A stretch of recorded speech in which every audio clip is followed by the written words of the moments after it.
Start with Greg Hunter. Taz, when you guys have three high scores like you did today, not only yourself, but obviously Deuce and Derek gets 19, what does that mean for you guys offensively? That means that we're sharing the ball and everybody's getting shots. That means everybody's getting good shots. We have that point total like that amongst three different people. That means we're sharing the ball in the offense. And that was one thing that we was really talking about, is just make sure we're fluent within our offense and make good shots instead of okay shots. Somebody has a better shot than you, swing it to them. The ball might come back eventually.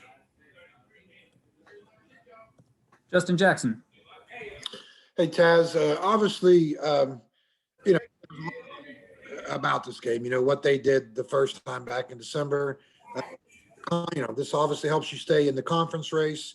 It's the first time you've experienced a win against Kansas.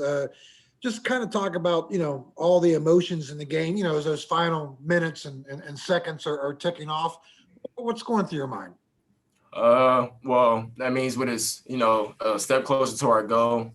We just wanted to close out the game as best as we can because, as everybody knows, that's one of those things we had a problem with other teams. But I feel like we closed the game out well this time, and especially against a good team like Kansas. There's no really slack on their part, but we closed out the game well today. So that was the best feeling about this. But yeah, it was great to get a win against them. I was 0-3 at first, now I'm 1-4, and it feels good to finally get a win.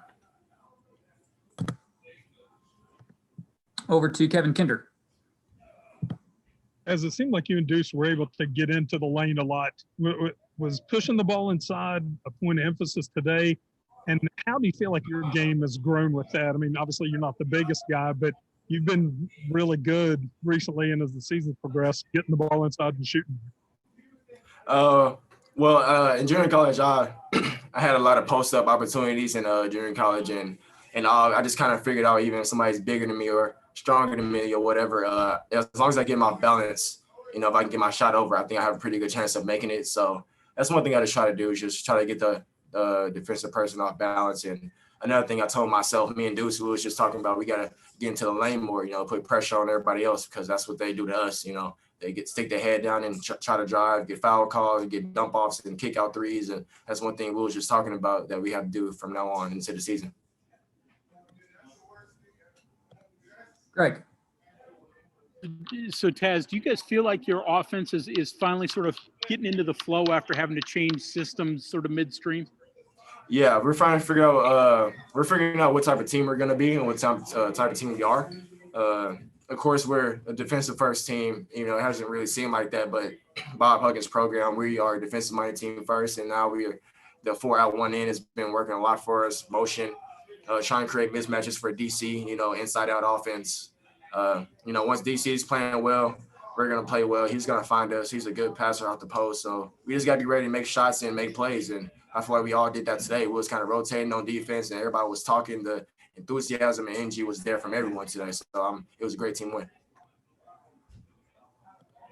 Nesper. Taz, the run that they went on to start the second half, was that something that they did differently, or was that something that you guys were not? No, it was a lack of focus by us and a lack of urgency. That's one thing we was trying to tell ourselves again. Don't come out, just keep the lead up. Don't let it go back down. Don't let them try to crawl back in slowly, because, again, they're a good team. They can make shots and everything. We just got to focus on the personnel and focus on their plays and, just try to figure out what we're doing and focus really defensively. But we got better progressively during the game. So it was great that we figured it out really early, after they made the run, instead of deeper into the second half. Go ahead, Justin. Hey, Taz, two questions for me real quick. Number one, the box score, the stats can lie sometimes, in the sense that Kansas scores 44 points in the paint.